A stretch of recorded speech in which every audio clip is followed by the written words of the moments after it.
Hello, my name is Paul Adamson, the chairman of the EU-UK Forum and founder of Encompass Online. And welcome to London Calling EU, the podcast of the EU delegation to the UK. For this episode, we will be exploring the path ahead for the EU and UK's relationship in the foreign and security policy area. And no better guide to help us navigate that path is our guest, Pedro Serrano, the European Union's ambassador to the UK. Pedro Serrano started his diplomatic career in the Spanish Foreign Service and then moved to Brussels, so to speak, to become a senior advisor, deputy head of cabinet in the jargon, to the EU's first foreign policy chief, Javier Solana, in 2003. He then went on to open the EU's first mission to the United Nations in New York in 2010 and was most recently chief of staff to the EU's current foreign and security policy chief, Josep Borrell. Welcome, Ambassador Pedro. Thank you so much, Paul. A real pleasure to be here with you and to have a chance of discussing EU-UK relations and the way forward. Well, thank you for your time.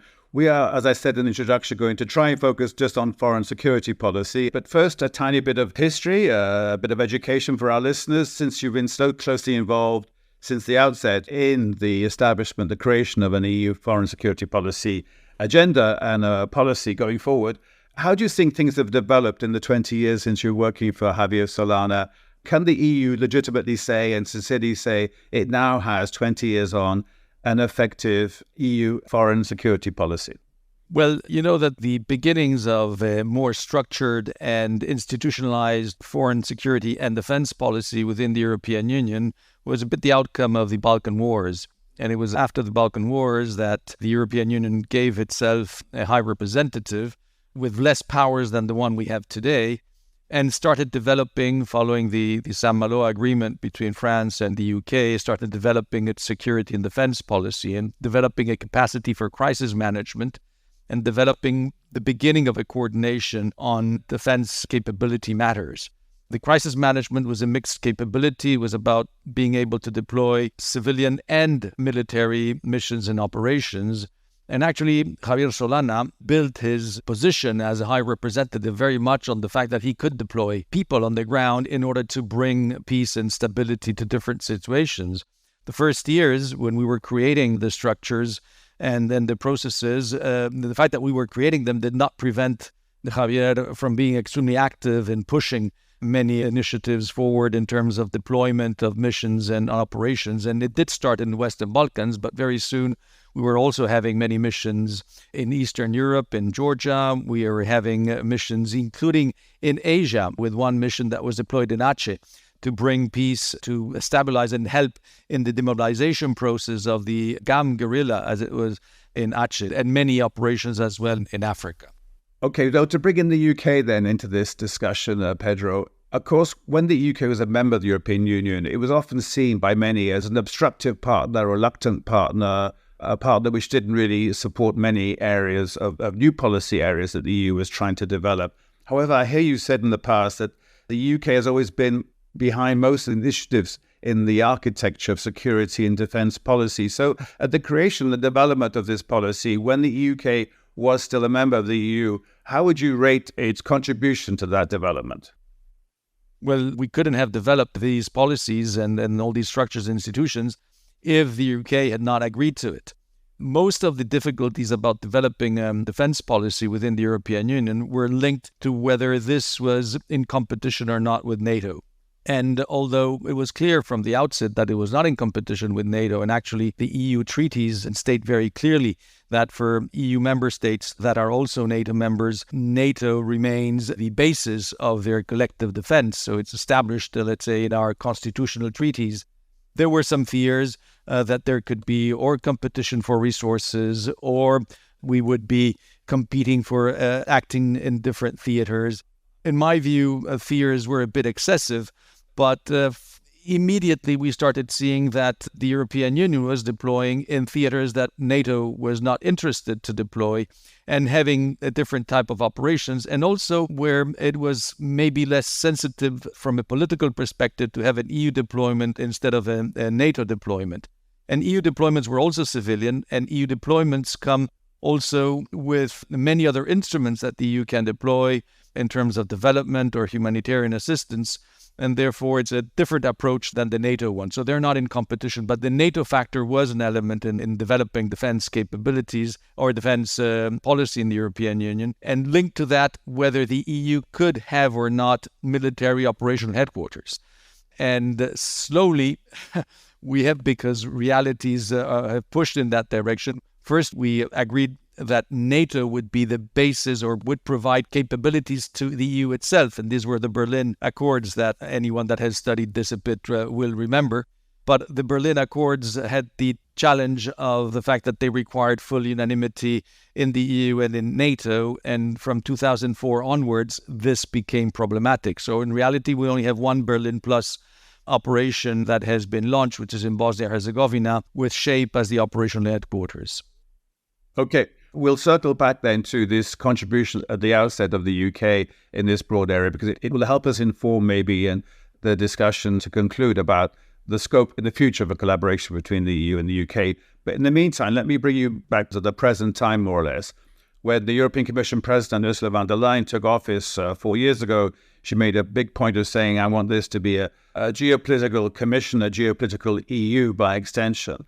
And I noticed that when the European External Action Service launched its latest iteration of the Strategic Compass about 18 months ago, just after Russia's invasion of Ukraine, in the foreword to that policy document, your boss, Josep Borrell, said, we now need to ensure that we turn the EU's geopolitical awakening into a more permanent strategic posture. So I come back to this point about the reality and the rhetoric. There's a strong, clear rhetoric being espoused regularly by senior people in the EU structure about a new geopolitical vocation of the EU.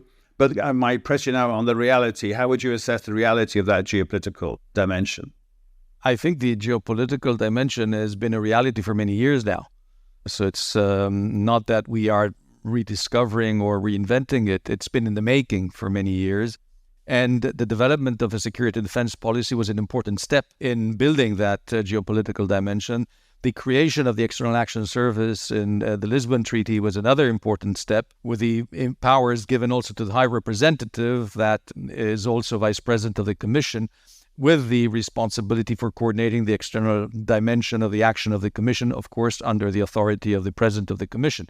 So the institutional setup has been in the making for a while, and the reality of the EU acting as a true international actor and one of the main international actors is not new. It has been developing throughout the years. It's true that we have been gaining progressively conscience, and one interesting way of seeing this is looking at the big strategic documents that we developed in 2003, Solana's Doctrine. I can't remember right now off the top of my head how it was called. Then we had another one with Mogherini in 2016, and we ended up with the most recent one with the Strategic Compass with Borrell. So you see a bit the evolution.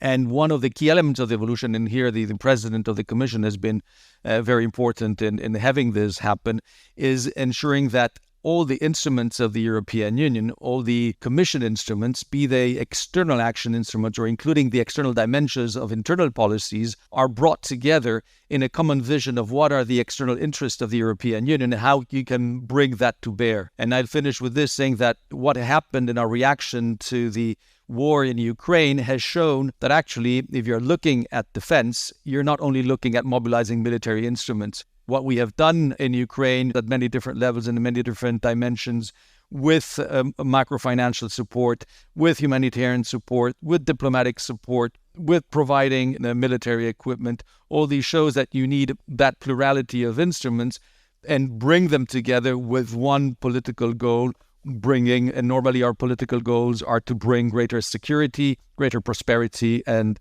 to contribute to democracy. So put all that together, that package of new initiatives. Again, your boss Borrell has said, we have taken these rapid actions, you've been describing yourself. And he uses the phrase broken several taboos along the way. In effect, what you've been talking about, sanctions, financing delivery of military equipment, etc., etc. Does this mean now, in effect, there's no going back? There's a new ratchet been reached, and the response of the EU in these kind of conflict areas like Ukraine, but potentially also the Middle East, frankly, is the new normal, the new reality? Well, the reality is that the European Union has become a vertebral column for security and democracy in Europe.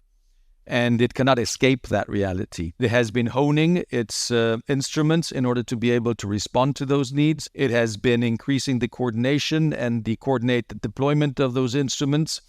Is this the end of a process? Have we reached? No, it's always, the European Union is, we refer to it always as a project. It's always in the making, and it has to improve. And are we doing things as wonderfully and as best as could be done? No, probably there's still a lot of progress to be done.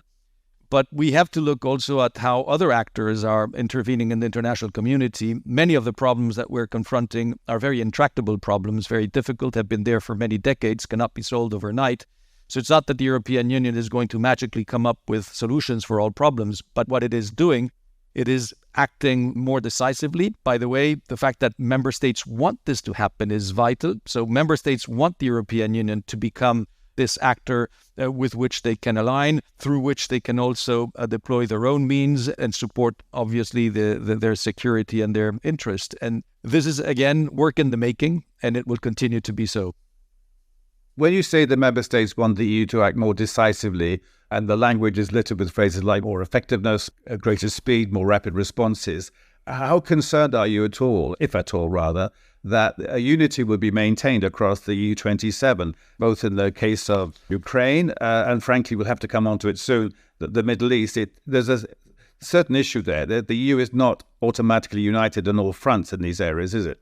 Well, the European Union has the enormous merit that it is not one country taking one decision, that it is bringing together 27 countries with more than 17 trillion economy with 450 million inhabitants.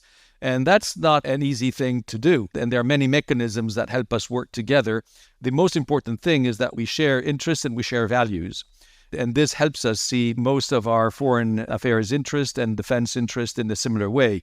And that's what really allows you at the end to act in common. If we look at what happened in Ukraine, I would say that we have been acting very much united and at a speed that no one would have ever imagined. We were able to put sanctions together in a matter of almost hours after the invasion took place. We were able to start providing for the first time ever military assistance, including delivering lethal equipment to Ukraine just a few days after the invasion took place. So the rapidity at which it has acted shows that, yes, that we're capable of very effective and very quick action. Is it very easy all the time? No, it's difficult to work with 27 member states, but that's part of the challenge that we have. And again, the big, let's say, comforting thought is that we really have common interests and that we do share values. And this helps us work together and identify common goals and what do we have to do to achieve those goals.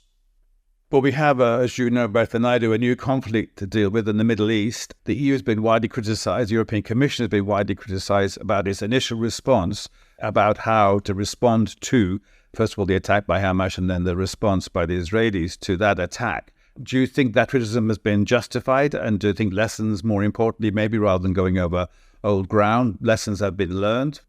Well, I think that the European Union has come with a good position, very much reflected in the statement that was delivered by the heads of state and government just a few days ago, in which all the elements of what is happening now were dealt with and addressed. And that is the position of the European Union. And it has been elaborated at the highest level by all heads of state and government of the European Union. So there is unity in thought, there is unity in messaging. It's such a difficult situation as the one that we've been experiencing with this horrific attack by a terrorist organization in Israel is obviously something that in initial reactions have needed to be further complemented by further reflection and further precision of thought and of line. And this is what is reflected very well in the statement by the 27 heads of state and government. Then a quick question before we move on to future EU-UK collaboration. Do you have any concerns that the EU, in its broadest manifestation, has the kind of the bandwidth, to use that jargon phrase, to deal with all these pressing matters? The crisis in the Middle East, Ukraine war is still going on, the aftermath of the pandemic in Europe, and so on and so on and so on. Does it have, in effect, the absorption capacity, to use another jargon phrase, to deal with all these crises? Well, I would say that the EU has more absorption capacity to deal with these crises than any state individually, because we have more capacity collectively than we have individually. And therefore, if the EU doesn't have it, I would ask who has the bandwidth to deal with these crises.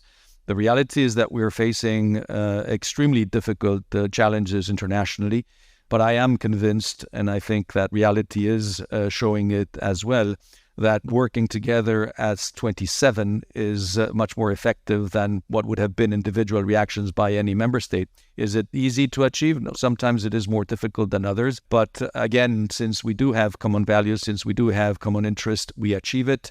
Is it always perfect? Of course not.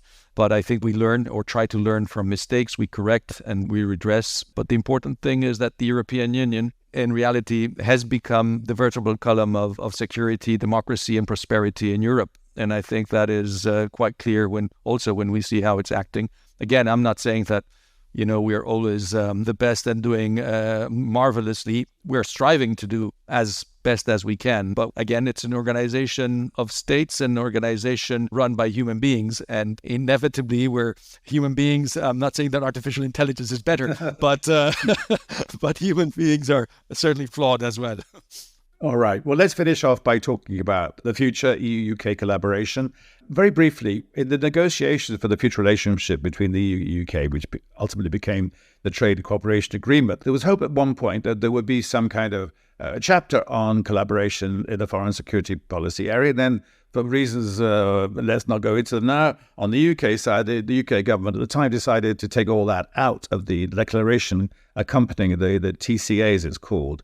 But could you give a flavour now for our listeners, before we talk about future possibilities, of what is currently going on? Maybe it doesn't always make headline news, but can you give some examples of where the EU and the UK are working together effectively, constructively, in the broad foreign security policy area? Well, Ukraine would be a very clear example of this. We've been sharing intelligence. We've been coordinating on sanctions from day one. We're increasingly coordinating as well. Well, we've been coordinating under the Rammstein process as well on delivery of military equipment. What is the Rammstein process, please, for people like me? Oh, sorry. Yes, apologies. It's coordination amongst essentially NATO allies on the military assistance that is being provided to Ukraine. And Rammstein is a main American base in Germany. And many meetings have been held there. We're also coordinating in terms of our political approach. We're coordinating on fighting disinformation and manipulation of information. We have regular exchanges as well on key foreign policy issues. So in reality, we maintain still quite a strong dialogue on all these issues, and I think to the mutual benefit. Does it matter that a lot of this collaboration is not, in effect, codified, is not set out in some kind of treaty or communique? Is now, more importantly, just to be pragmatic and get on with collaboration rather than spending too much time and giving ourselves too many headaches trying to work out how to make this more systematic and more structured, this collaboration? Well, pragmatism, I understand, has always been a word that the British are very fond of. And I would have to say that we are also very fond of it in the European Union. And in this case, we have ongoing cooperation in all these fields. It is working. If anyone wants to go beyond and develop it further, I'm sure that there will be interest in exploring what can be done further. But the important thing is that faced with the challenges that are confronting the international community, we're working together with the UK. And the final question then, Pedro, where would you see the next steps of collaboration between the EU and UK in this foreign security area? And where would you like it to? What kind of, on this path metaphor, what kind of path would you like the EU and the UK to go down in the next period? You mean for foreign security and defense policy? Yes, in foreign security policy. Again, I think it's maybe more of what we're doing. Yeah. And maybe at some point in a bit more systematic manner, it may be better. Do you see an appetite on both sides for that to happen? Let's see. I think there's a lot of interest on the UK side to continue this discussion. Then certainly there's an interest on our side. I think, if I look at the partners, international partners for the European Union, I would say that the UK, by its own nature and proximity and the values it upholds internationally, is the closest, most natural partner for the European Union. And I believe that it applies also the other way around. Okay, well, that's the end of our fascinating discussion. Pedro Serrano, thank you very much. Thank you so much, Paul. Real pleasure. You've been listening to London Calling EU, the podcast of the EU delegation to the UK. My name is Paul Adamson. Stay tuned for future episodes.